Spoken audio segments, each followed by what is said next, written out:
Instead of just burning that natural gas away, how about we just use it to power this electric motor and then, mine some Bitcoin with it? Really created a visual for me. You said, look, the Fed and the ECB are choking the economy.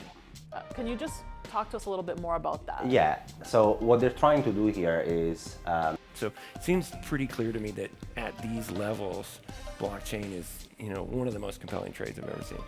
In today's video, Alden will tell us how Bitcoin high energy consumption problem can be solved. And head of 20 billion investment portfolio, Alfonso Pecatiello, explains why and how the Fed will attack the real estate market. Finally, Dan Morehead says decentralized finance is one of the most compelling investments. Welcome to today's State of Crypto. If you haven't, please subscribe and hit the like button. Here's Alden.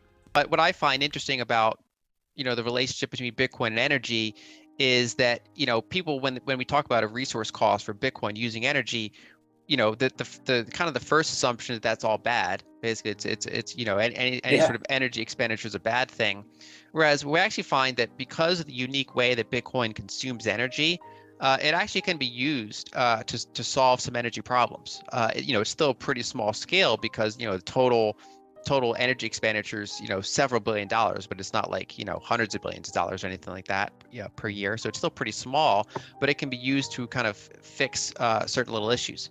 And one thing I like to point out, because a lot of people that don't have a background in electricity in various ways don't know, is how non-fungible a lot of our energy is, right? And so they think that, if you produce electricity and you use it to mine Bitcoin, that you could have used it for something else. Where actually, in many cases, there's no other source of demand in that it's time. wasted, right? It's wasted, right? Yep. So we actually waste a profound amount of energy, both on grid and off grid. And there's really no way around it. These are just frictions of doing business. And so, for example, if you bring oil out of the ground and it's a small isolated well and it comes with some natural gas, the question becomes, what do you do with that natural gas? If it's not enough to have a pipeline built to you, and it's not enough to, kind of collect it all and get it out there, a lot of times they'll just burn it. They'll literally just either vent it into the atmosphere, or they're just light energy, perfectly good energy on fire. Yeah. And so what Bitcoin can do is Bitcoin, because it's unique in the sense that, even though the network has to be online all the time, any individual miner can shut off and the network is fine. And so they can just go on and off very quickly. And they don't, unlike a data center, they don't need high bandwidth. So they don't need high uptime and they don't need high bandwidth. So they have this unique ability to go out to these remote locations and just suck up stranded energy. So it's like you can go to an oil well and say, hey, instead of just burning that natural gas away, how about we just use it to power this electric motor and then mine some Bitcoin with it. So either way, we're going to use it, but let's actually use it economically. I think one thing that really stood out in the last interview we did, that really created a visual for me, you said, look, the Fed and the ECB are choking the economy. Can you just talk to us a little bit more about that? Yeah, so what they're trying to do here is there are a lot of components in inflationary pressures that they can't affect. That's energy prices, that's supply bottlenecks. The Fed and ECB can't do anything about that. What they can do is more than offset on the demand side. So they can really kill and choke the private sector until they achieve their objective. They are not happy about that, but they'll have to do that. And how do they do that? Is by tightening conditions for all of us. And all of us means mortgage rates. That's the easiest thing you can think of. The housing market is gigantic and it sits on everybody's balance sheet. And by making mortgage rates higher, higher, and higher, they basically choke the access to the credit for who's trying to get a mortgage today. And it's not, I think, surprising that US housing prices are starting to cool off. And for the first time in 18 months, US houses are getting sold below asking prices, which is the first signal that when you put something for sale, actually, you can't expect a very strong demand because mortgage rates, the access to credit is becoming really, really tight. And in markets that are more leveraged in the housing sector, Canada, Australia, you start to see monthly house prices dropping by 1% a month, which if you annualize means 10 to 12% drop in a year.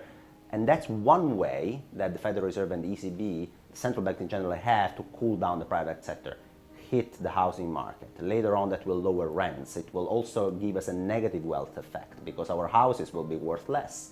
We will be spending less. They're trying to choke the private sector until they win the inflation battle.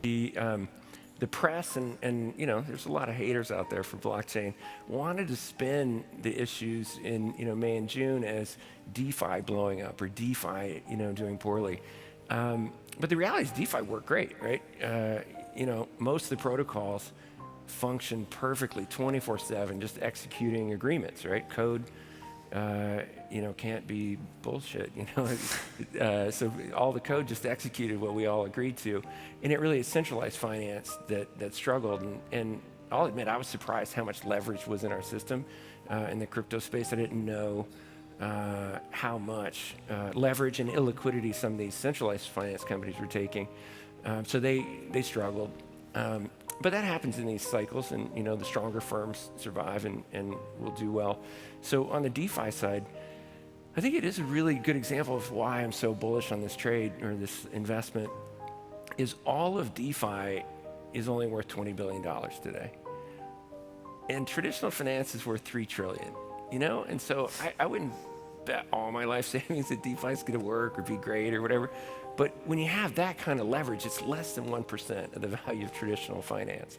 That I think it is a really, really asymmetric trade. And one of the things we learned with the rest of the internet is you not only replicate what was pre-existing, like email didn't just replicate snail mail, it created all kinds of ways to communicate that we didn't have before that. And so DeFi might do things that we don't even have in traditional finance yet. So it seems pretty clear to me that at these levels, blockchain is one of the most compelling trades I've ever seen.